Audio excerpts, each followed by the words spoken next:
ఆ వార్తలు వింటే నీకు వేదన దొరుకుతున్నది,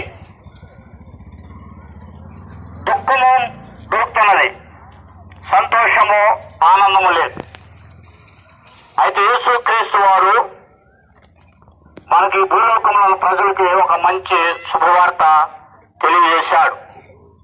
ఏంటి ఆ వార్త అంటే, పాపులను రక్షించుటకు క్రీస్తు యేసు ఈ లోకములకు వచ్చిన వాక్యము నమ్మదగినది, పూర్ణాంగీకారములకు యోగ్యమైనదని దైవ వాక్యము బైబిల్ గ్రంథంలో ఇలాగ రాసి ఉంచాడు దేవుడు.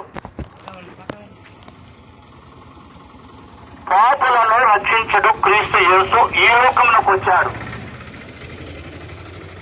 యేసు క్రీస్తు ఈ లోకములకు వచ్చాడు. ఏ లోకముల నుండి ఈ లోకానికి వచ్చాడు? యేసు క్రీస్తు ఈ లోకానికి వచ్చాడని బైబిల్ తెలియజేస్తున్నది. యేసు క్రీస్తు పరలోకము నుండి భూలోకానికి దిగి వచ్చాడు. ఎవరి కోసం? పాపులను రక్షించడానికి వచ్చాడు. బాగినాలే, కొద్ది నిమిషాలు మా మాటలు మీ చెవులు పెట్టాలి. ఈ లోకానికి వచ్చాడు పరలోకము నుండి. ఆ ఒక